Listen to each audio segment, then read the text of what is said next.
ನಮ್ಮನ್ನ ಬಹಳವಾಗಿ ಪ್ರೀತಿ ಮಾಡುವಂತ ಪರಲೋಕದಲ್ಲಿರುವ ನಮ್ಮ ತಂದೆಯೇ, ಒಂದು ಸಮಯದಲ್ಲಿ ದೇವರೇ ಬೆಳಗಿನಿಂದ ಇದುವರೆಗೂ ನಮ್ಮನ್ನ ಕಾಪಾಡಿ ದೇವರೇ ನಮ್ಮನ್ನ ಈ ರೀತಿಯಲ್ಲಿ ನಡೆಸುತ್ತಾ ಬಂದಿರುವುದಕ್ಕಾಗಿ ನಿಮಗೆ ಕೃತಜ್ಞತೆಗಳು ತಂದೆ. ಈ ಸಮಯದಲ್ಲಿ ಸ್ವಾಮಿ ನಮ್ಮೆಲ್ಲರನ್ನ ದೇವರೇ ಈ ರೀತಿಯಲ್ಲಿ ಒಗ್ಗೂಡಿಸಿ ತಂದೆ ನಿಮ್ಮ ವಾಕ್ಯಗಳನ್ನ ಧ್ಯಾನ ಮಾಡುವ ಹಾಗೆ ನೀವು ಕೊಟ್ಟಂತ ಸಮಯಕ್ಕಾಗಿ ನಿಮಗೆ ವಂದನೆಗಳು ತಂದೆ.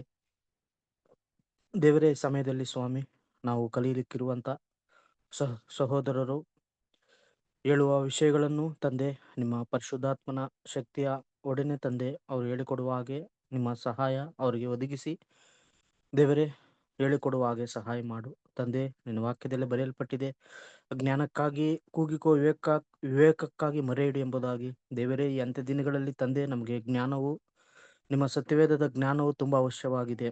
ಅದಕ್ಕಾಗಿ ದೇವರೇ ನಾವು ಇಲ್ಲಿ ಸೇರಿ ಬಂದಿರುವಾಗ ನಮಗೆ ಕಲಿಯಲಿಕ್ಕೆ ಬೇಕಾಗಿರುವಂತ ವಿಷಯಗಳನ್ನ ಕಲಿಸು ಎಂಬುದಾಗಿ ಪ್ರಾರ್ಥಿಸುತ್ತಾ ನಮ್ಮೆಲ್ಲರನ್ನ ತಂದೆ ಈ ರೀತಿಯಲ್ಲಿ ಸೇರಿಸಿದ್ದಕ್ಕಾಗಿ ನಿಮಗೆ ವಂದನೆಗಳು ಕೃತಜ್ಞತೆಗಳು ಎಂಬುದಾಗಿ ಹೇಳ್ತಾ ಈ ಒಂದು ಕೂಟವನ್ನ ತಂದೆ ಆದಿಯಿಂದ ಅಂತ್ಯದವರೆಗೂ ನೀವು ನಡೆಸಿಕೊಡ್ಬೇಕೆಂಬುದಾಗಿ ನಮ್ಮ ಒಡೆಯನೂ ರಕ್ಷಕನೂ ಆದಂತ ಯೇಸು ಕ್ರಿಸ್ತರ ಹೆಸರಿನಲ್ಲಿ ಬೇಡಿಕೊಳ್ಳುತ್ತೇನೆ ತಂದೆ, ಆಮೆನ್.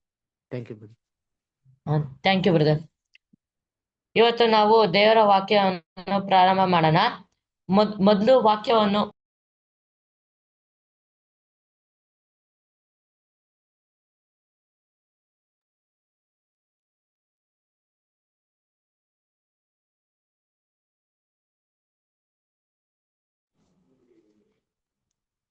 ತಂದೆಯಾದ ದೇವರ ನಾಮದಲ್ಲೂ ರಕ್ಷಕನಾದ ಯೇಸು ಕ್ರಿಸ್ತರ ನಾಮದಲ್ಲೂ ನಿಮ್ಮೆಲ್ಲರನ್ನು ವಂದಿಸುತ್ತಾ ಇವತ್ತು ನಾವು ಬೈಬಲ್ ರೀಡಿಂಗ್ ಅನ್ನು ಪ್ರಾರಂಭ ಮಾಡೋಣ. ಮೊದಲು ಧನ್ಯ ಸಿಸ್ಟರ್.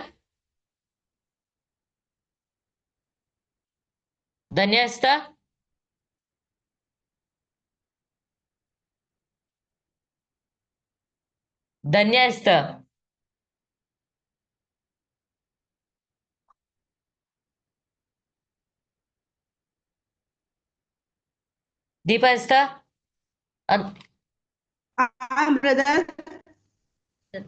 ಸಿಸ್ಟರ್ 1 ರಿಂದ 16 ಓದಿ ಸಿಸ್ಟರ್. ಕೇಳಿಸ್ತಿದೆ ಬ್ರದರ್, ಹೇಳಿ. ಸಿಸ್ಟರ್ ಕೇಳಿಸ್ತಾ ಇದೆ.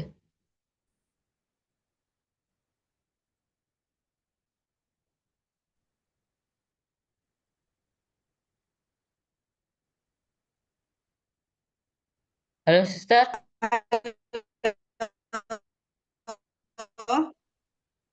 ಹಲೋ ಸಿಸ್ಟರ್ ಓದಿ. ಬ್ರದರ್ ಯಾವ ಅಧ್ಯಾಯ ಯಾವ ವಚನ ಅಂತ ಹೇಳಿ. ಅಧ್ಯಯನ ಹೇಳಿಲ್ವಲ್ಲ ತರುಣ್? ಸಿಸ್ಟರ್ ನಿಮ್ಮ ವಾಯ್ಸ್ ಧನ್ಯ ಸಿಸ್ಟರ್, ನಿಮ್ಮ ವಾಯ್ಸು ಕಟ್ ಆಗ್ತಾ ಇದೆ. ಹಲೋ ಬ್ರದರ್, ಕೇಳಿಸ್ತಿದೆಯಾ? ಇಲ್ಲ. ಸಿಗ್ನಲ್ ಇರೋ ಕಡೆ ಬನ್ನಿ ಸಿಸ್ಟರ್.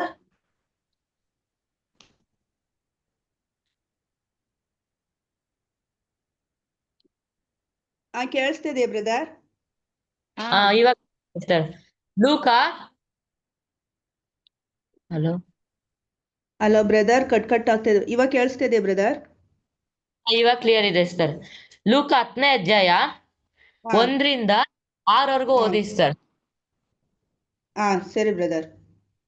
ಇದಾದ ಮೇಲೆ ಸ್ವಾಮಿಯು ಇನ್ನು 70 ಮಂದಿಯನ್ನು ನೇಮಿಸಿ ಅವರನ್ನು ಇಬ್ಬಿಬ್ಬರಾಗಿ ತಾನು ಹೋಗಬೇಕೆಂದಿದ್ದ ಪ್ರತಿಯೊಂದೂರಿಗೂ ಪ್ರತಿಯೊಂದು ಸ್ಥಳಕ್ಕೂ ಮುಂದಾಗಿ ಕಳಿಸಿದನು. ಕಳುಹಿಸುವಾಗ ಅವರಿಗೆ ಹೇಳಿದ್ದೇನೆಂದರೆ, ಬೆಳೆಯು ಬಹಳ, ಕೆಲಸದವರು ಸ್ವಲ್ಪ. ಆದುದರಿಂದ ಬೆಳೆಯ ಯಜಮಾನನನ್ನು ನಿನ್ನ ಬೆಳೆಗೆ ಕೆಲಸದವರನ್ನು ಕಳುಹಿಸಬೇಕೆಂದು ಬೇಡಿಕೊಳ್ಳಿರಿ. ಹೋಗಿರಿ, ತೋಳಗಳ ನಡುವೆಯೂ ಕುರಿ ಮರಿಗಳನ್ನು ಹೋಗಿಸಿದಂತೆ ನಾನು ನಿಮ್ಮನ್ನು ಕಳುಹಿಸಿಕೊಡುತ್ತೇನೆ. ನೋಡಿರಿ, ಹಣದ ಚೀಲವನ್ನಾಗಲಿ ಹಸಿವೆಣ್ಣೆಯನ್ನಾಗಲಿ ಕೆರಗಳನ್ನಾಗಲಿ ತೆಗೆದುಕೊಂಡು ಹೋಗಬೇಡಿರಿ. ದಾರಿಯಲ್ಲಿ ಯಾರಿಗೂ ವಂದಿಸಬೇಡಿರಿ. ಇದಲ್ಲದೆ ನೀವು ಯಾವ ಮನೆಯೊಳಗೆ ಹೋದರೂ ಈ ಮನೆಗೆ ಶುಭವಾಗಲಿ ಎಂದು ಮೊದಲು ಹೇಳಿರಿ. ಆಶೀರ್ವಾದದ ಪಾತ್ರವನ್ನು ಅಲ್ಲಿ ಇದ್ದಾರೆ, ಇನ್ನು ಆಶೀರ್ವಾದವು ಅವನ ಮೇಲೆ ನಿಲ್ಲುವುದು. ಇಲ್ಲದಿದ್ದರೆ ಅದು ನಿಮಗೆ ಹಿಂತಿರುಗಿ ಆಗುವುದು.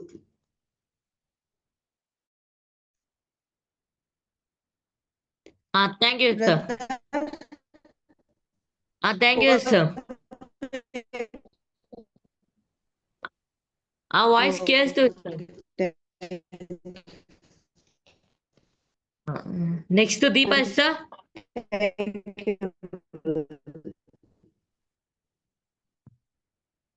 ದೀಪ sir.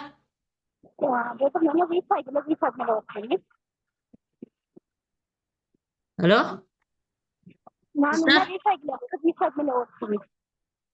Okay sir. Kamalamma sir.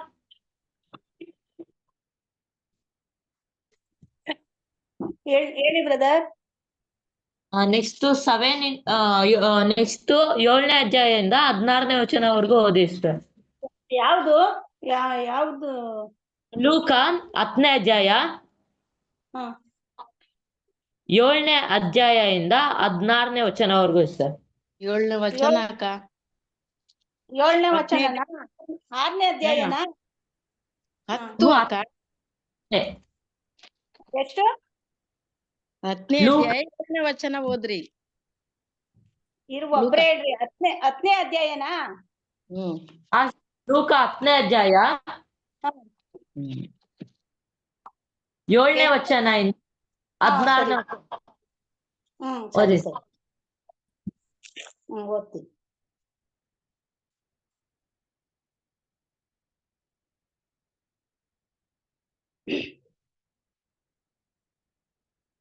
ತರುವಾಯ ಶತಾಧಿಪತಿಯ ಕಡೆಯಿಂದ ಬಂದವರು ತಿರುಗಿ ಮನೆಗೆ ಹೋಗಿ ಆಳು ಆರೋಗ್ಯವಾಗಿ ಇರುವುದನ್ನು ಕಂಡರು.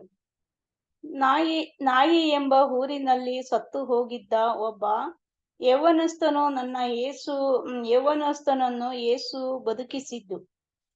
ಸ್ವಲ್ಪ ಕಾಲದ ಮೇಲೆ ಆತನು ನಾಯಿ ಎಂಬ ಊರಿಗೆ ಹೋದನು. ಆತನ ಜೊತೆಯಲ್ಲಿ ಆತನ ಶಿಷ್ಯರು ಇನ್ನೂ ಅನೇಕ ಜನರು ಹೋಗುತ್ತಿದ್ದರು. ಆತನು ಊರು ಬಾಗಿಲಿನ ಹತ್ತಿರಕ್ಕೆ ಬಂದಾಗ ಸತ್ತು ಹೋಗಿದ್ದ ಒಬ್ಬ ಮನುಷ್ಯನನ್ನು ಹೊರಗೆ ತರುತ್ತಿದ್ದರು. ಇವನು ತನ್ನ ತಾಯಿಗೆ ಒಬ್ಬನೇ ಮಗನು. ಆಕೆಯು ಗಂಡ ಸತ್ತವಳಾಗಿದ್ದಳು. ಆಕೆಯ ಸಂಗಡ ಗ್ರಾಮಸ್ಥರು ಅನೇಕರಿದ್ದರು. ಸ್ವಾಮಿಯು ಆಕೆಯನ್ನು ಕಂಡು ಕನಿಕರಿಸಿ, ಅಳಬೇಡ ಎಂದು ಆಕೆಗೆ ಹೇಳಿ ಚಟ್ಟದ ಹತ್ತಿರಕ್ಕೆ ಹೋಗಿ, ಹಲೋ,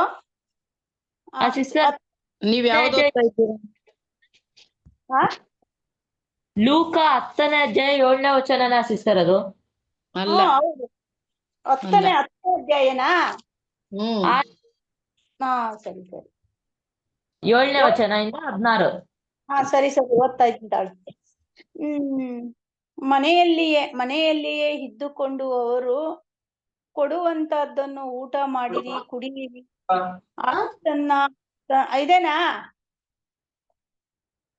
ಇದೇನೇನಪ್ಪ? ಕೇಳಿಸ್ತಾ ಇಲ್ವಾ? ಅದೇ ಯೋಗ್ಯನಷ್ಟೇ ಒಂದು ಮನೆಯಲ್ಲಿ ಬಿಟ್ಟು ಮತ್ತೊಂದು ಮನೆಗೆ ಹೋಗಿ ಇಳುಕೊಳ್ಳಬೇಡಿರಿ. ಮತ್ತು ನೀವು ಯಾವ ಊರಿಗೆ ಹೋದ ಮೇಲೆ ಆ ಜನರು ನಿಮ್ಮನ್ನು ಸೇರಿಸಿಕೊಂಡರೆ ಅವರು ನಿಮಗೆ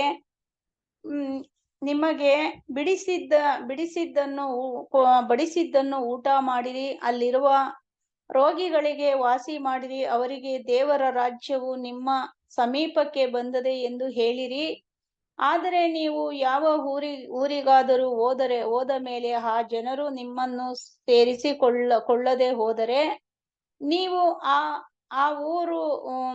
ಆ ಊರ ಬೀದಿಗಳಿಗೆ ಬಂದು ನಿಮ್ಮ ಊರಿಂದ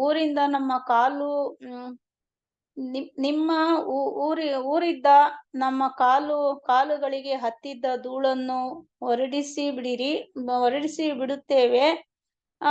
ಅಂದು ಅಂದು ನಿಮಗೆ ಅದು ನಿಮಗೆ ಇರಲಿ ಅಂದಾಗೂ ದೇವರ ರಾಜ್ಯವು ಸಮೀಪಕ್ಕೆ ಬಂದದೆ ಎಂದು ನಿಮಗೆ ತಿಳಿದಿರಲಿ ಎಂಬುದಾಗಿ ಹೇಳಿರಿ. ಆ ದಿವಸದಲ್ಲಿ ಅಂತ ಊರಿನ ಗತಿಯು ಸೋದೆಮ್ ಊರಿನ ಗತಿಯಂತಲೂ ಕಠಿಣವಾಗಿ ಇರುವುದು ಎಂದು ನಿಮಗೆ ಹೇಳುತ್ತೇನೆ. ಅಯ್ಯ ಕೆರೋಜಿನೇ, ಅಯ್ಯ ಬೇಸ್ತಾಯಿವೆ, ನಿಮ್ಮಲ್ಲಿ ನಡೆದ ಮಹತ್ ಕಾರ್ಯಗಳನ್ನು ತೂರ ಮತ್ತು ಸಿದೋನ್ ಪಟ್ಟಣಗಳಲ್ಲಿ ನಡೆದಿದ್ದರೆ ಅಲ್ಲಿಯವರು ಆಗಲೇ ಗೋಣಿತಟ್ಟನ್ನು ಹೊದ್ದುಕೊಂಡು ಬೂದಿಯಲ್ಲಿ ಕೂತುಕೊಂಡು ದೇವರ ಕಡೆಗೆ ತಿರುಗಿಕೊಳ್ಳುತ್ತಿದ್ದರು. ಆದರೆ ನ್ಯಾಯ ವಿಚಾರಣೆಯಲ್ಲಿ ನಿಮ್ಮ ಗತಿಗಿಂತಲೂ ತೂರ್ ಸಿದೋನ್ ಪಟ್ಟಣಗಳ ಗತಿಯು ಮೇಲಾಗಿ ಇರುವುದು. ಎಲ್ಲ ಕಂಪನಿಯಂ, ನೀನು ಪರಲೋಕಕ್ಕೆ ಏರಿಸಲ್ಪಡುವಿಯ, ಪಾತಾಳಕ್ಕೆ ಇಳಿಯುವಿ. ನಿಮ್ಮ ಮಾತನ್ನು ಕೇಳುವವನು ನನ್ನ ಮಾತನ್ನು ಕೇಳುವವನಾಗಿದ್ದಾನೆ. ನಿಮ್ಮನ್ನು ಅಲಕ್ಷ್ಯ ಮಾಡುವವನು ನನ್ನನ್ನು ಅಲಕ್ಷ್ಯ ಮಾಡುವವನಾಗಿದ್ದಾನೆ. ನನ್ನನ್ನು ಅಲಕ್ಷ್ಯ ಮಾಡುವವನು ನನ್ನನ್ನು ಕಳುಹಿಸಿಕೊಟ್ಟಾತನೇ ಅಲಕ್ಷ್ಯ ಮಾಡುವವನಾಗಿದ್ದಾನೆ ಅಂದನು. 16ನೇ ವಚನದವರೆಗೂ ಓದಿನಿ brother. Thank you hello,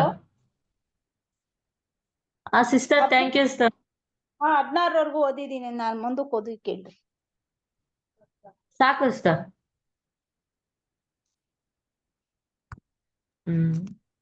next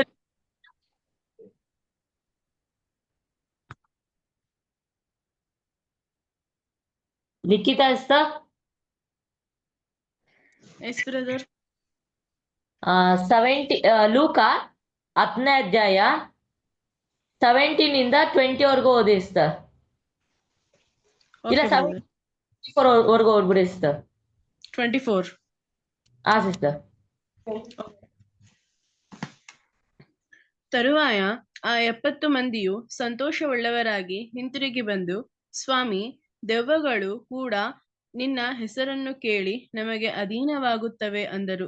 ಆತನು ಅವರಿಗೆ, ಸೈತಾನನು ಸಿಡಿಲಿನಂತೆ ಆಕಾಶದಿಂದ ಬೀಳುವುದನ್ನು ಕಂಡೆನು. ನೋಡಿರಿ, ಹಾವುಗಳನ್ನು, ಚೇಳುಗಳನ್ನು, ವೈರಿಯ ಸಮಸ್ತ ಬಲವನ್ನು ತೊಳೆಯುವುದಕ್ಕೆ ನಿಮಗೆ ಅಧಿಕಾರ ಕೊಟ್ಟಿದ್ದೇನೆ. ಯಾವುದು ನಿಮಗೆ ಕೇಡು ಮಾಡುವುದೇ ಇಲ್ಲ. ಆದರೂ ದೆವ್ವಗಳು ನಮಗೆ ಅಧೀನವಾಗಿವೆ ಎಂದು ಸಂತೋಷಪಡದೆ ನಮ್ಮ ಹೆಸರುಗಳು ಪರಲೋಕದಲ್ಲಿ ಬರೆದಿರುತ್ತವೆ ಎಂದು ಸಂತೋಷಪಡಿರಿ ಎಂಬುದಾಗಿ ಹೇಳಿದನು. ಅದೇ ಗಳಿಗೆಯಲ್ಲಿ ಆತನು ಪವಿತ್ರಾತ್ಮನ ಪ್ರೇರಣೆಯಿಂದ ಉಲ್ಲಾಸಗೊಂಡು ಹೇಳಿದ್ದೇನೆಂದರೆ, ತಂದೆಯೇ, ಪರಲೋಕ ಭೂಲೋಕಗಳ ಒಡೆಯನೇ, ನೀನು ಜ್ಞಾನಿಗಳಿಗೂ ಬುದ್ಧಿವಂತರಿಗೂ ಈ ಮಾತುಗಳನ್ನು ಮರೆಮಾಡಿ ಬಾಲಕರಿಗೆ ಪ್ರಕಟ ಮಾಡಿದ್ದಿ ಎಂದು ನಿನ್ನನ್ನು ಕೊಂಡಾಡುತ್ತೇನೆ. ಹೌದು ತಂದೆಯೇ, ಹೀಗೆ ಮಾಡುವುದೇ ಒಳ್ಳೆಯದೆಂದು ನಿನ್ನ ದೃಷ್ಟಿಗೆ ತೋರಿದ್ದರಿಂದ ನಿನ್ನನ್ನು ಕೊಂಡಾಡುತ್ತೇನೆ. ನನ್ನ ತಂದೆಯು ಎಲ್ಲವನ್ನೂ ನನಗೆ ಒಪ್ಪಿಸಿದ್ದಾನೆ. ಮಗನು ಇಂಥವನೆಂದು ತಂದೆಯೇ ಹೊರತು ಇನ್ನಾವನು ತಿಳಿದವನಲ್ಲ. ತಂದೆ ಇಂಥವನೆಂದು ಮಗನೇ ಹೊರತು ಇನ್ನಾವನು ತಿಳಿದವನಲ್ಲ. ಮತ್ತು ಮಗನು ತಂದೆಯನ್ನು ಯಾರಿಗೆ ಪ್ರಕಟಿಸುವುದಕ್ಕೆ ಮನಸ್ಸುಳ್ಳವನಾಗಿದ್ದಾನೋ ಅವನು ಆತನನ್ನು ತಿಳಿದವನಾಗಿದ್ದಾನೆ ಅಂದನು. ಆಮೇಲೆ ಆತನು ಶಿಷ್ಯರ ಕಡೆಗೆ ತಿರುಗಿಕೊಂಡು ವಿಂಗಡವಾಗಿ ಹೇಳಿದ್ದೇನೆಂದರೆ, ನೀವು ನೋಡುತ್ತಿರುವ ಸಂಗತಿಗಳನ್ನು ನೋಡುವವರು ಧನ್ಯರು. ಬಹುಮಂದಿ ಪ್ರವಾದಿಗಳು, ಅರಸರು ನೀವು ನೋಡುತ್ತಿರುವ ಸಂಗತಿಗಳನ್ನು ನೋಡಬೇಕೆಂದು ಅಪೇಕ್ಷಿಸಿದರೂ ನೋಡಲಿಲ್ಲ. ನೀವು ಕೇಳುತ್ತಿರುವ ಸಂಗತಿಗಳನ್ನು ಕೇಳಬೇಕೆಂದು ಅಪೇಕ್ಷಿಸಿದರೂ ಕೇಳಲಿಲ್ಲ ಎಂಬುದಾಗಿ ನಿಮಗೆ ಹೇಳುತ್ತೇನೆ ಅಂದನು. Amen. Thank you sir. Next ವಾಕ್ಯವನ್ನು ನವಿತಾ ಸಿಸ್ಟರ್.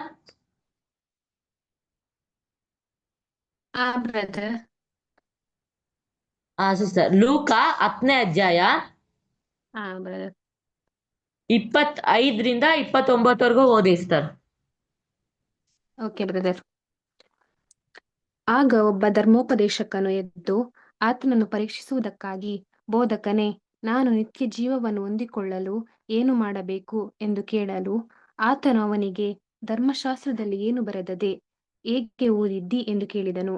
ಅದಕ್ಕೆ ಅವನು, ನಿನ್ನ ದೇವರಾಗಿರುವ ಕರ್ತನನ್ನು ನಿನ್ನ ಪೂರ್ಣ ಹೃದಯದಿಂದಲೂ, ನಿನ್ನ ಪೂರ್ಣ ಪ್ರಾಣದಿಂದಲೂ, ನಿನ್ನ ಪೂರ್ಣ ಶಕ್ತಿಯಿಂದಲೂ, ನಿನ್ನ ಪೂರ್ಣ ಬುದ್ಧಿಯಿಂದಲೂ ಪ್ರೀತಿಸಬೇಕು, ಮತ್ತು ನಿನ್ನ ನೆರೆಯವನನ್ನು ನಿನ್ನಂತೆಯೇ ಪ್ರೀತಿಸಬೇಕು ಎಂದು ಬರೆದದೆ ಅಂದನು.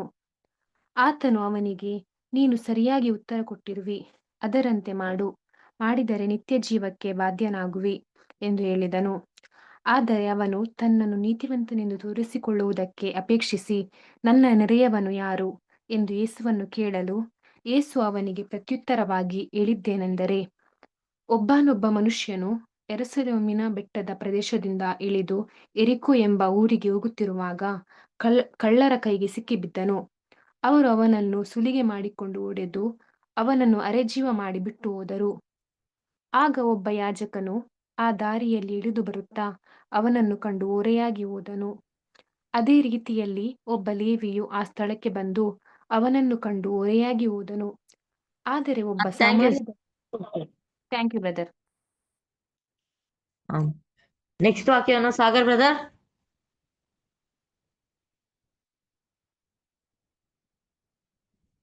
ಸಾಗರ್ ಬ್ರದರ್.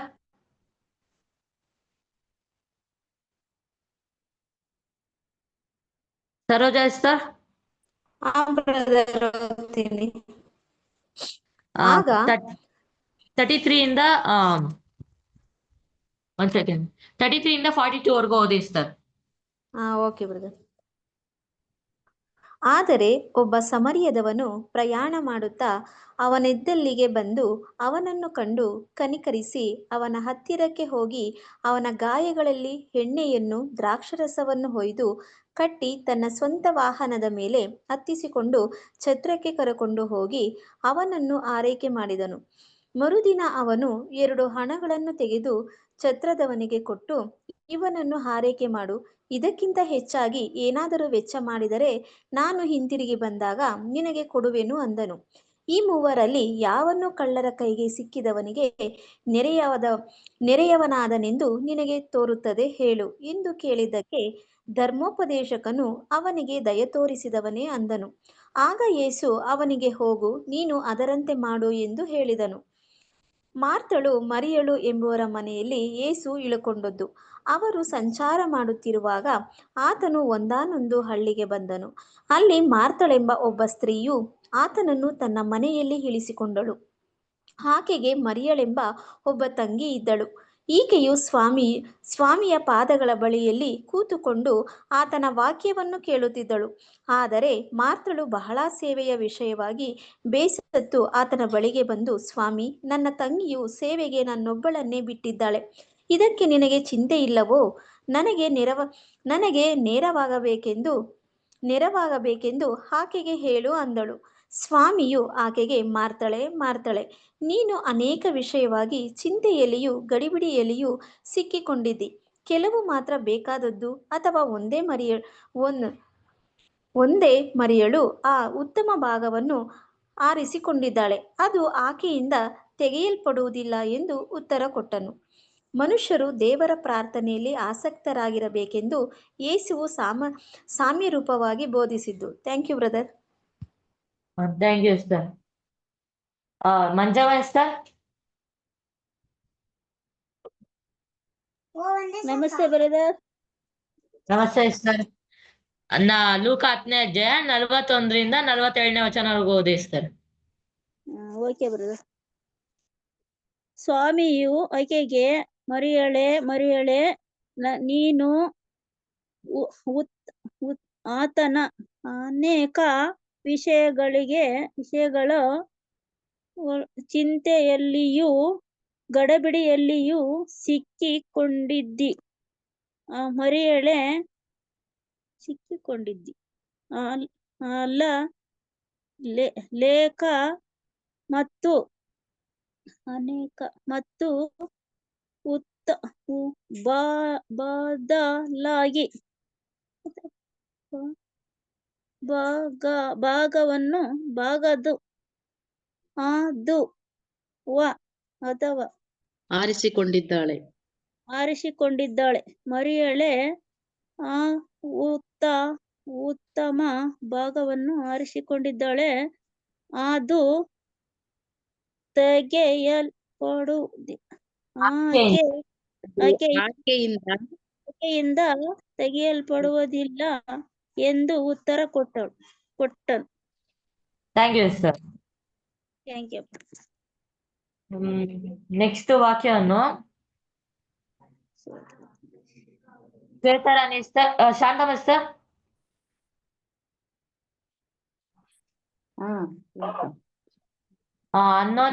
ಲೂಕ 11ನೇ ಅಧ್ಯಾಯ 1ರಿಂದ 7ನೇ ವಚನವರೆಗೂ ಓದಿ ಸರ್.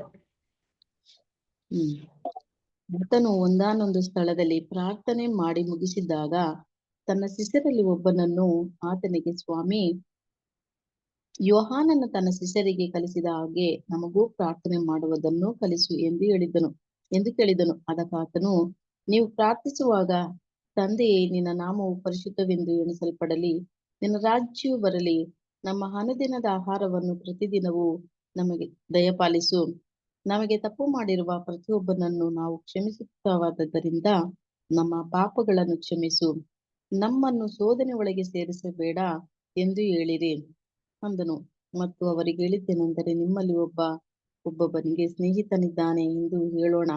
ಅವನು ತರುಹೊತ್ತಿನಲ್ಲಿ ಸ್ನೇಹಿತನ ಬಳಿಗೆ ಹೋಗಿ, ಸ್ನೇಹಿತನೇ, ನನಗೆ 3 ರೊಟ್ಟಿಗಳನ್ನು ಕಡವಾಗಿ ಕೊಡು, ನನ್ನ ಸ್ನೇಹಿತರಲ್ಲಿ ಒಬ್ಬನು ಎಲ್ಲಿಗೋ ಪ್ರಯಾಣವಾಗಿ ನನ್ನ ಬಳಿಗೆ ಬಂದಿದ್ದಾನೆ, ಅವನಿಗೆ ಊಟ ಬಡಿಸುವುದಕ್ಕೆ ನನ್ನಲ್ಲಿ ಏನೂ ಇಲ್ಲವೆಂದು ಕೇಳಲು, ಆ ಸ್ನೇಹಿತನು, ನನಗೆ ತೊಂದರೆ ಕೊಡಬೇಡ, ಈಗ ಕದ ಹಾಕಿ ಅದೇ, ನನ್ನ ಚಿಕ್ಕ ಮಕ್ಕಳು ನನ್ನ ಕೂಡ ಮಲಗಿದ್ದಾರೆ, ನಾನು ಎದ್ದು ನಿನಗೆ ಕೊಡುವುದಕ್ಕಾಗುವುದಿಲ್ಲವೆಂದು ಒಳಗಿನಿಂದ ಉತ್ತರ ಕೊಟ್ಟರು.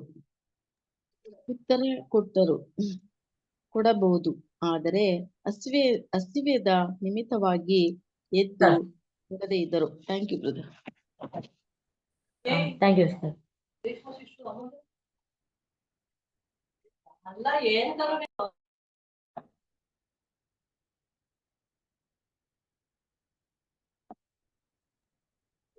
ರೇಷ್ಮಾ ಶಕುಂತಲಾ ಸಿಸ್ಟರ್.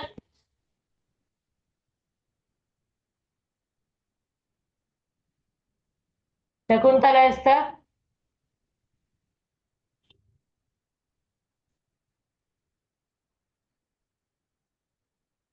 ಶಕುಂತಲಾ ಸಿಸ್ಟರ್ ಓದ್ತಾರೆ. ಓದ್ತಾನೆ 9ನೇದಲ್ಲೇ. ಹಾಗೆಯೇ ನಾನು ನಿಮಗೆ ಹೇಳುವುದೇನೆಂದರೆ,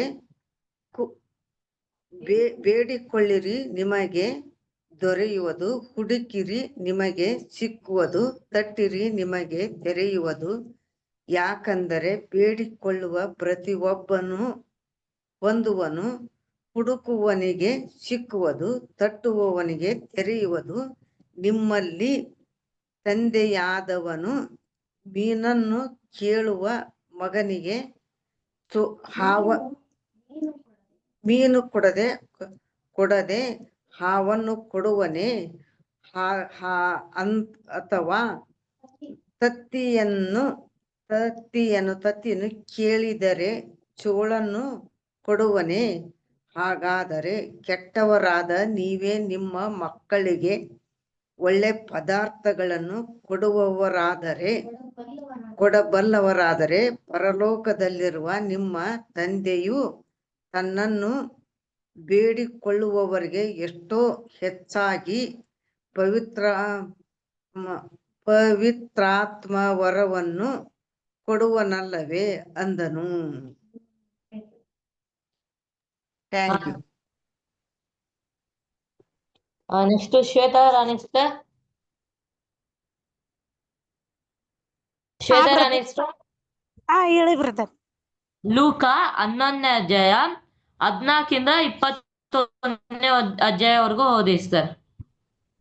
ಓಕೆ ಬ್ರದರ್.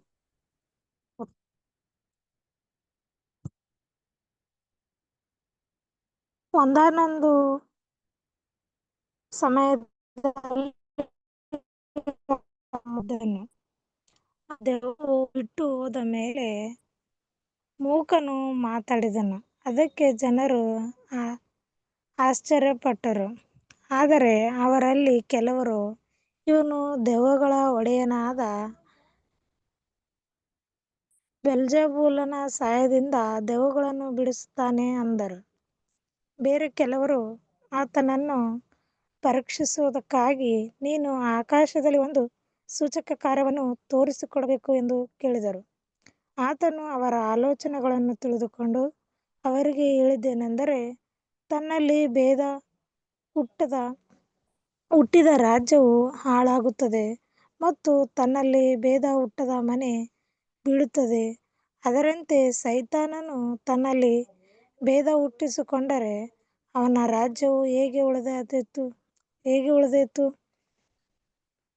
ಬೆಲ್ಜೆಬೂಲನ ಬಲದಿಂದ ದೆವ್ವಗಳನ್ನು ಬಿಡಿಸುತ್ತಿ ಎಂದು ನನಗೆ ಹೇಳುತ್ತೀರಲ್ಲ. ನಾನು ಬೆಲ್ಜೆಬೂಲನ ಬಲದಿಂದ ದೆವ್ವಗಳನ್ನು ಬಿಡಿಸುವುದಾದರೆ ನಿಮ್ಮವರು ಯಾರ ಬಲದಿಂದ ಬಿಡಿಸುತ್ತಾರೆ? ಆದುದರಿಂದ ಅವರೇ ನಿಮಗೆ ನ್ಯಾಯ ತೀರಿಸುವವರಾಗಿರುವರು. ನಾನು ದೇವರ ಬಲದಿಂದಲೇ ದೆವ್ವಗಳನ್ನು ಬಿಡಿಸುವುದಾದರೆ ದೇವರ ರಾಜ್ಯವು ನಿಮ್ಮ ಹತ್ತಿರಕ್ಕೆ ಬಂತಲ್ಲ.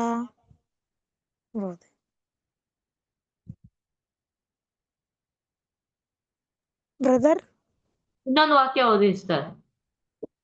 ಒಬ್ಬ ಬಲಿಷ್ಠನು ಸರ್ವ ಆಯುಧಗಳನ್ನು ಧರಿಸಿಕೊಂಡು ತನ್ನ ಮನೆಯನ್ನು ಕಾಪಾಡಿಕೊಂಡಿರುವಾಗ ಅವನ ವಸ್ತುಗಳು ಭದ್ರವಾಗಿಯೇ ಇರುವವು ಎಂಬುದೇ. Thank you sister. ನೆಕ್ಸ್ಟ್ ವಾಕ್ಯವನ್ನು ಪ್ರಿಯಾ ಸಿಸ್ಟರ್. ಬ್ರದರ್. ಲೂಕ 11ನೇ ಅಧ್ಯಾಯ. ಲೂಕ 11ನೇ ಅಧ್ಯಾಯ 11ನೇ ಆಗಿದೆ. ಬ್ರದರ್. 27ರಿಂದ 27ನೇ ವಚನ. 22ರಿಂದ 28. 27ರಿಂದ 32ವರೆಗೂ ಓದಿ ಸರ್.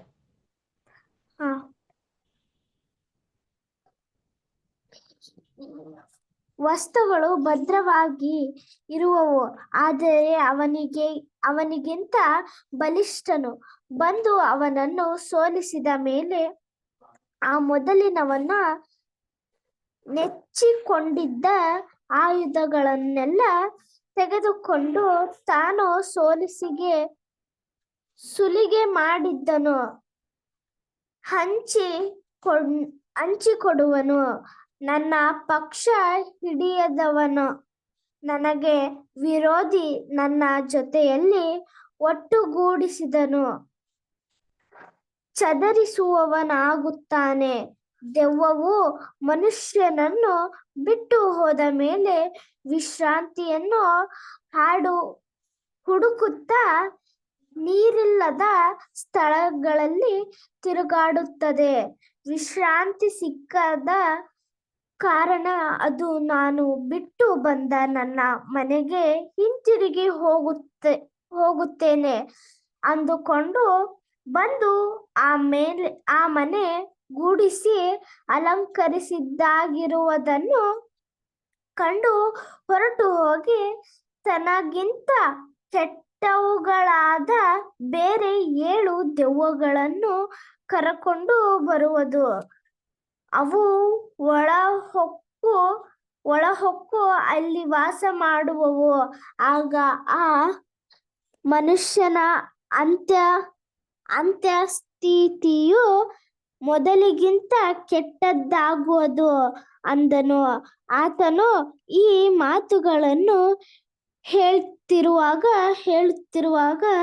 ಜನರಲ್ಲಿ ಒಬ್ಬ ಸ್ತ್ರೀಯು, ನಿನ್ನನ್ನು ಹೆತ್ತ ಗರ್ಭವು ನೀನು ಕುಡಿದ ಮೊಲೆಗಳು ಧನ್ಯವಾದವುಗಳು ಎಂದು ಕೂಗಿದಳು. ಆತನು ಹಾಗನ್ನಬೇಡ, ದೇವರ ವಾಕ್ಯವನ್ನು ಕೇಳಿ ಅದಕ್ಕೆ ಸರಿಯಾಗಿ ನಡಕೊಳ್ಳುವವರೇ ಧನ್ಯರು ಅಂದನು. ಹಲೋ 37ನೇ ವಚನ ಓದ್ರಿ ಸಿಸ್ಟರ್. 32 ಬ್ರದರ್. ಸಿಸ್ಟರ್. ಜನರು ಗುಂಪು ಗುಂಪಾಗಿ ಕೂಡಿ ಬರುತ್ತಿರುವಾಗ ಆತನು ಹೇಳುವುದಕ್ಕೆ ತೊಡಗಿದ್ದೇನೆಂದರೆ, ಈ ಸಂತತಿ ಕೆಟ್ಟ ಸಂತತಿಯೇ, ಇದು ಸೂಚಕ ಕಾರ್ಯವನ್ನು ನೋಡಬೇಕೆಂದು ಅಪೇಕ್ಷಿಸುತ್ತದೆ, ಆದರೆ ಯೋನನಲ್ಲಿ ಆದ ಸೂಚಕ ಕಾರ್ಯವೇ ಹೊರತು ಬೇರೆ ಯಾವುದೂ ಇದಕ್ಕೆ ಸಿಕ್ಕುವುದಿಲ್ಲ. ಹೇಗೆಂದರೆ ಯೋನನು ನೀನೆವೆ ಪಟ್ಟಣದವರಿಗೆ ಗುರುತಾದ ಹಾಗೆಯೇ ಮನುಷ್ಯಕುಮಾರನು ಈ ಸಂತತಿಗೆ ಗುರುತಾಗಿರುವನು. ದಕ್ಷಿಣ ದೇಶದ ರಾಣಿಯು ನ್ಯಾಯ ವಿಚಾರಣೆಯಲ್ಲಿ ಈ ಸಂತತಿಯವರೊಂದಿಗೆ ಎದ್ದು ನಿಂತು ಇವರನ್ನು ಅಪರಾಧಿಗಳೆಂದು ಹೇಳುವಳು. ಆಕೆಯು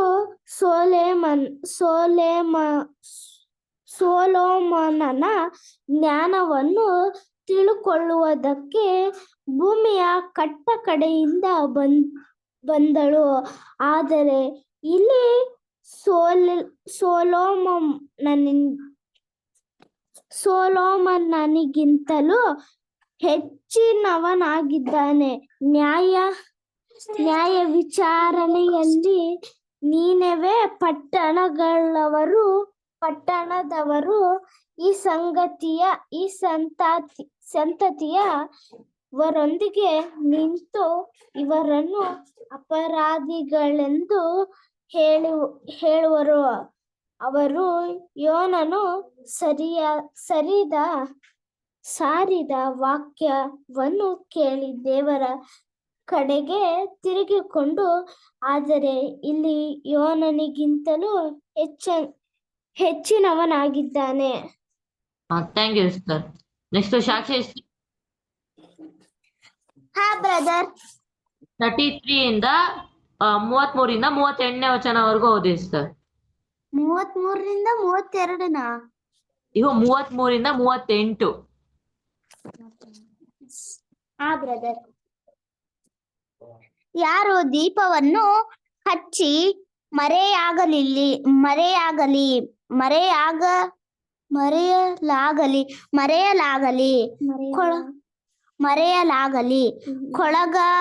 ಕೊಳಗದೊಳಗಾಗಲಿ ಇಡುವಲ್ಲಿ ಮನೆಯೊಳಕ್ಕೆ ಬರುವವರಿಗೆ ಬೆಳಕು ಕಾಣಿಸುವಂತೆ ಆ ದೀಪವನ್ನು ದೀಪಸ್ತಂಭದ ಮೇಲೆ ಇಡುತ್ತಾರಷ್ಟೇ.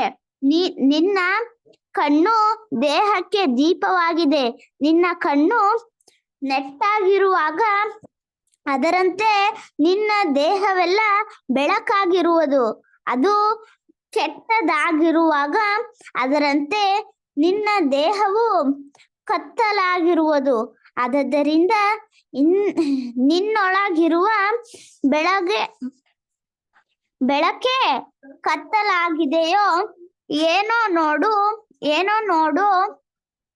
ನಿನ್ನ ದೇಹವೆಲ್ಲ ಬೆಳಕಾಗಿದ್ದು ಒಂದು ಭಾಗದಲ್ಲಿಯೂ ಕತ್ತಲಿಲ್ಲದಾಗಿದ್ದರೆ ದೀಪವು ಹೊಳೆದು ನಿನಗೆ ಬೆಳಕನ್ನು ಕೊಡುವ ಕಾಲದಲ್ಲಿ ಹೇಗೋ ಹಾಗೆಯೇ ಅದು ಪೂರ್ಣವಾಗಿ ಬೆಳಕಾಗಿರುವುದು ಅಂದನು. ಯೇಸು ಫರಿಸಾಯರ ದುರ್ಗುಣಗಳನ್ನು ಖಂಡಿಸಿದ್ದು.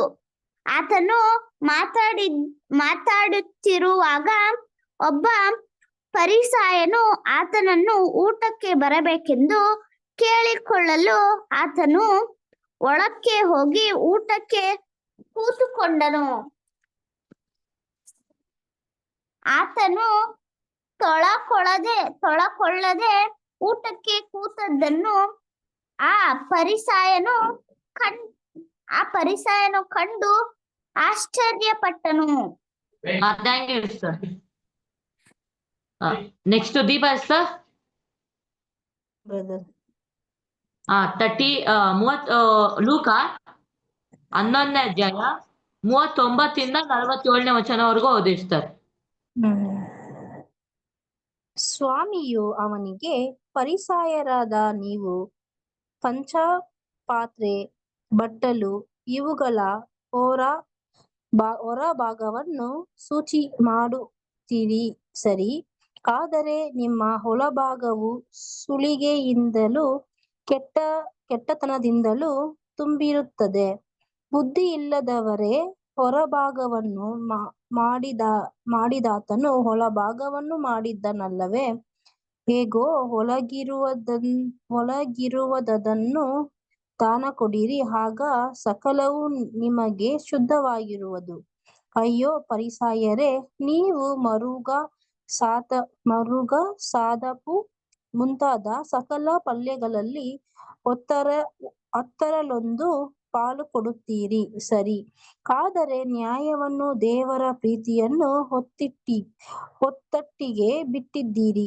ಇವುಗಳನ್ನು ಮಾಡಬೇಕಾಗಿತ್ತು, ಅವುಗಳನ್ನು ಬಿಡಬಾರದು.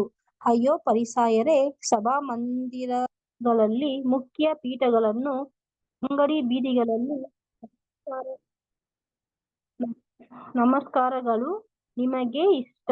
ನಿಮ್ಮ ಗತಿಯನ್ನು ಏನು ಹೇಳಲಿ? ನೆಲ ಸಮವಾದ ಸಮಾಧಿಗಳ ಆಗಿದ್ದೀರಿ. ಅವುಗಳ ಮೇಲೆ ತಿರುಗಾಡುವ ಜನರಿಗೆ ಇವು ಸಮಾಧಿಗಳೆಂದು ತಿಳಿಯದು ಎಂದು ಹೇಳಿದನು.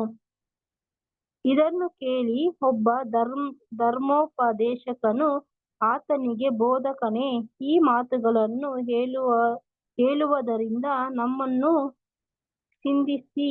ನಿಂದಿಸಿದ ಹಾಗಾಯಿತು ಎಂದು ಹೇಳಲು, ಆತನು, ಧರ್ಮೋಪದೇಶಕರೇ, ನಿಮ್ಮ ಗತಿಯನ್ನು ಏನು ಹೇಳಲಿ? ನೀವು ಜನರ ಮೇಲೆ ಹೊರಲಾರದ ಹೊರೆಗಳನ್ನು ಹೊರಿಸುತ್ತೀರಿ. ನೀವಾದರೂ ಆ ಹೊರೆಗಳನ್ನು ಒಂದು ಬೆರಳಿನಿಂದಲೂ ಮುಟ್ಟುವುದಿಲ್ಲ. ನಿಮ್ಮ ಗತಿಯನ್ನು ಏನು ಹೇಳಲಿ? ನೀವು ಪ್ರವಾದಿಗಳ ಗೋರಿಗಳನ್ನು ಕಟ್ಟುತ್ತೀರಿ, ಅವರನ್ನು ಕೊಂದವರು ನಿಮ್ಮ ಪಿತೃಗಳೇ.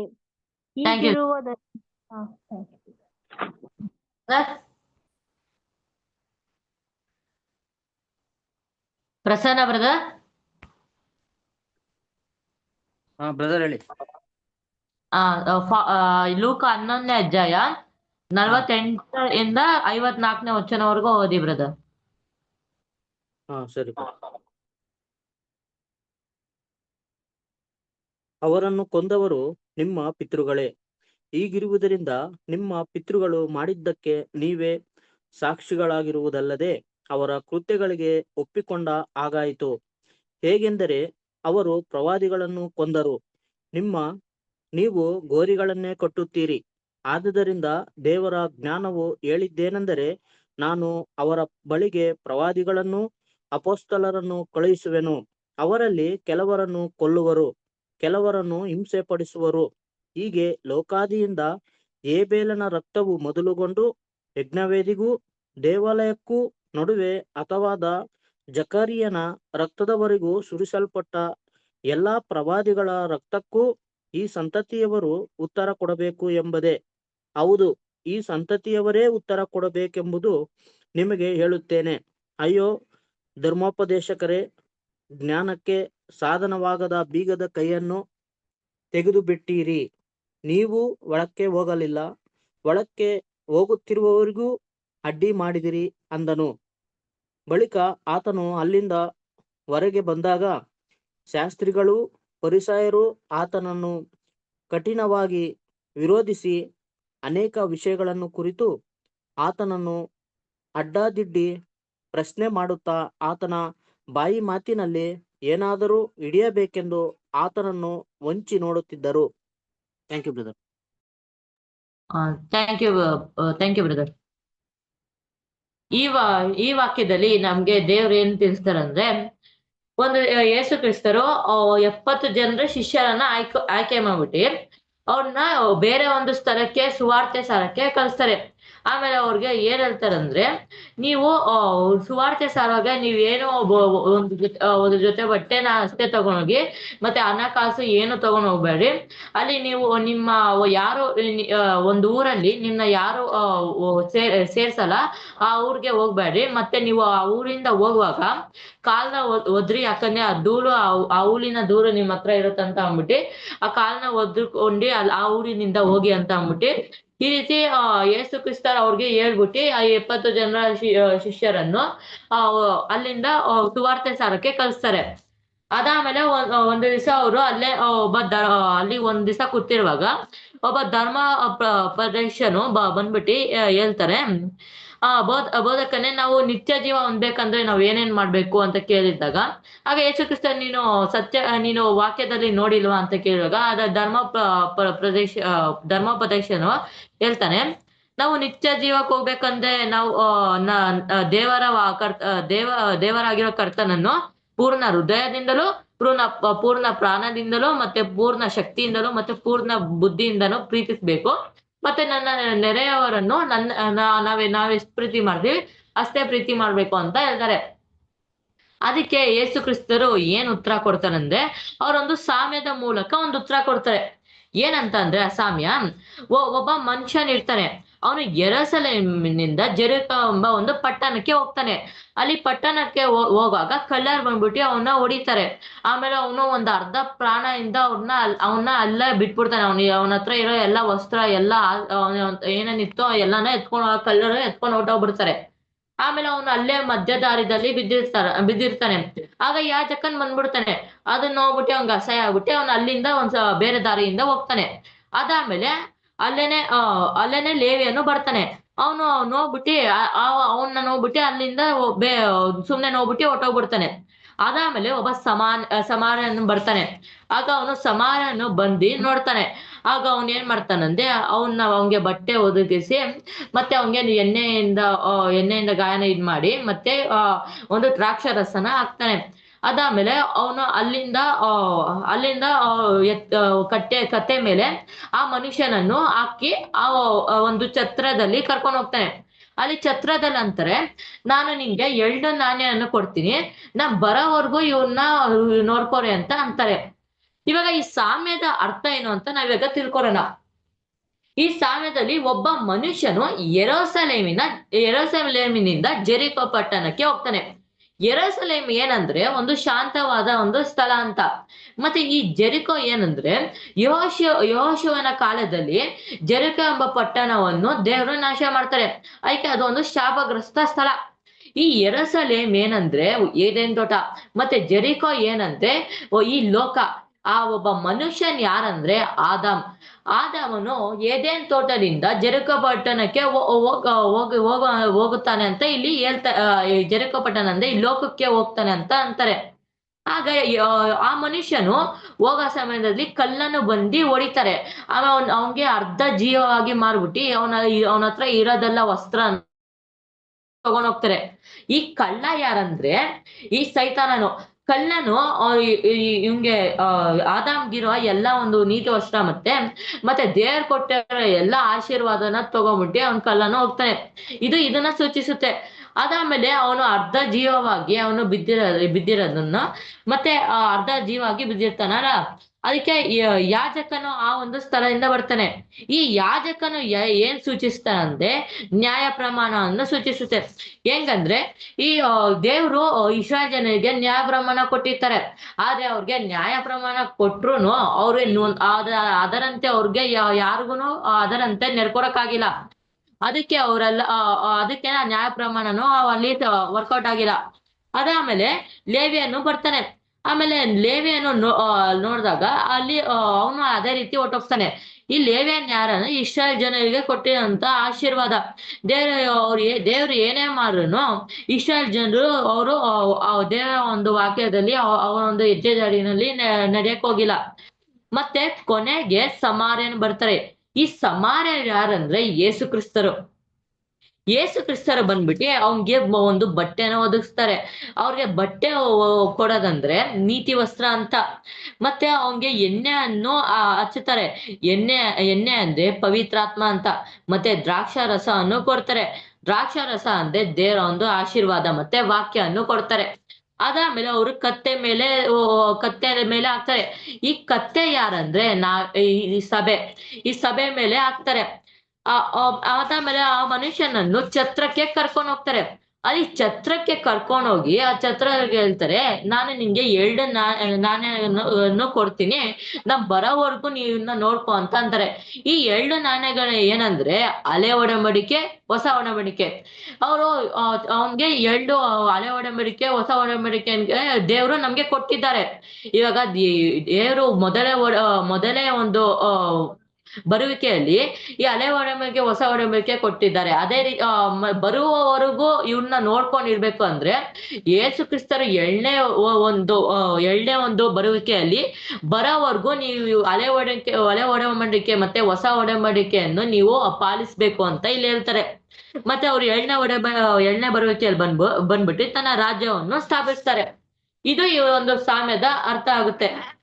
ಮತ್ತೆ ಇಲ್ಲಿ ಮುಂದೆ ಏನಾಗುತ್ತೆ ಅಂದ್ರೆ ದೇವರು ಯೇಸು ಕ್ರಿಸ್ತರು ಪ್ರಾರ್ಥನೆಯನ್ನು ಮುಗಿಸಿ ಅಲ್ಲಿ ಆ ಒಂದು ಸ್ಥಳದಲ್ಲಿ ಇದ್ದಾಗ ಆಗ ಅವ್ರ ಶಿಷ್ಯರು ಬಂದ್ಬಿಟ್ಟು ಯೇಸು ಕ್ರಿಸ್ತರ ಹತ್ರ ಕೇಳ್ತಾರೆ, ನಾವು ಯಾವ ರೀತಿ ಪ್ರಾರ್ಥನೆ ಮಾಡ್ಬೇಕು ಅಂತ ಕೇಳಿದಾಗ ಆಗ ಯೇಸು ಕ್ರಿಸ್ತರ್ ಅಂತಾರೆ, ತಂದೆ ನಿನ್ನ ನಾಮವು ಪರಿಶುದ್ಧ ಎನ್ನಿಸಲ್ಪಡಲಿ, ನಿನ್ನ ರಾಜ್ಯವು ಬರಲಿ, ನಮ್ಮ ಅನುದಿನದ ಆಹಾರವನ್ನು ಪ್ರತಿದಿನವೂ ದಯಪಾಲಿಸು, ನಮಗೆ ತಪ್ಪು ಮಾಡಿರುವ ಪ್ರತಿಯೊಬ್ಬನು ನಾವು ಕ್ಷಮಿಸುತ್ತೇವೆ ವಾದದ್ದರಿಂದ ನಮ್ಮ ಪಾಪಗಳನ್ನು ಕ್ಷಮಿಸು, ನಮ್ಮನ್ನು ಶೋಧನೆ ಒಳಗೆ ಸೇರಿಸಬೇಡ ಎಂದು ಈ ರೀತಿ ಪ್ರಾರ್ಥನೆ ಮಾಡ್ಬೇಕಂತ ಯೇಸು ಕ್ರಿಸ್ತರು ಅಲ್ಲಿ ಹೇಳ್ಕೊಡ್ತಾರೆ. ಅದಾದ್ಮೇಲೆ ಯೇಸು ಕ್ರಿಸ್ತರು ಅಂತಾರೆ, ನೀವು ತಟ್ಟಿರಿ ನಿಮಗೆ ತೆರೆಯುವುದು, ಮತ್ತೆ ಬೇಡಿಕೊಳ್ಳಿರಿ ನಿಮ್ಗೆ ದೊರೆಯುವುದು ಅಂತ ಅಂತಾರೆ. ಮತ್ತೆ ಹುಡುಕಿರಿ ನಿಮ್ಗೆ ಸಿಗುವುದು ಅಂತ ಅಂತಾರೆ. ಈ ತಟ್ಟಿರಿ, ಬೇಡಿಕೊಳ್ಳಿರಿ ಮತ್ತೆ ಹುಡುಕಿರಿ ಅಂದ್ರೆ ನಾವು ಸತ್ಯದಲ್ಲಿ ಹುಡುಕ್ಬೇಕು, ಮತ್ತೆ ಅಲ್ಲಿ ನಾವು ಬೇಡ್ಕೋಬೇಕು. ಆವಾಗ್ಲೇನೆ ಆ ಒಂದು ಸತ್ಯವೇದದಲ್ಲಿ ಇರುವ ಗೂಢಾರ್ಥವು ನಮ್ಗೆ ತಿಳಿಯಲ್ಪಡುತ್ತದೆ. ಅದಾದ್ಮೇಲೆ ಇಲ್ಲಿ ಸೊಲೊಮೋನನು ವಿಶ್ವಕ್ಕೆ ಜ್ಞಾನವಂತನಾಗಿರ್ತಾನೆ. ಯೇಸು ಕ್ರಿಸ್ತರು ಅದಕ್ಕಿಂತನೂ ಜ್ಞಾನವಂತರಾಗಿದ್ದಾರೆ. ಮತ್ತೆ ಈ ಸೊಲೊಮೋನೇ ಅಷ್ಟೊಂದು ಜ್ಞಾನವಂತರಾಗಿರುವಾಗ ಬೇರೆ ಬೇರೆ ರಾಜ್ಯದ ದೇಶರೆಲ್ಲರೂ ಸೊಲೊಮೋನನ್ನು ನೋಡಕ್ ಬರ್ತಾರೆ.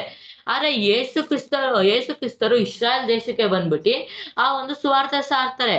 ಆದ್ರೆ ಯೋನನನು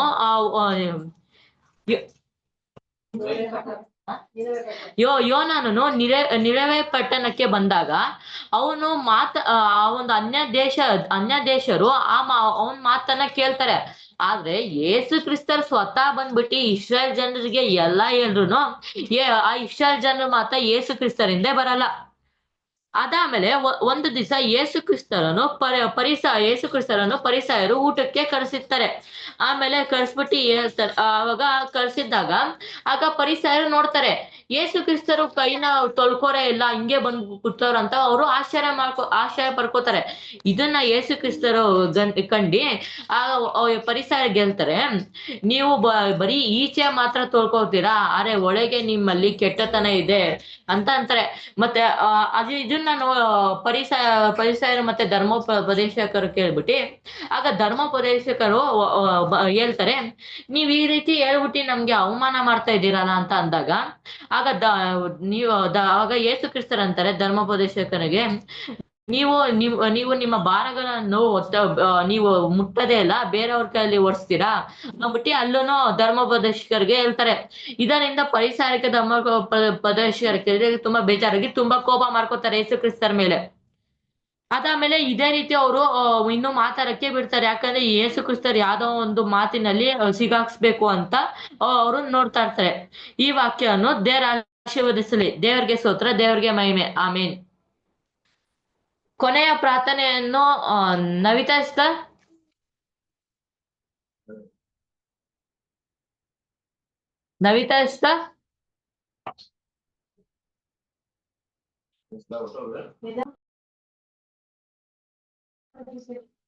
ಚಿತ್ರ ಬ್ರದರ್. ಪ್ರೇ ಮಾಡಿ ಸಿಸ್ಟರ್.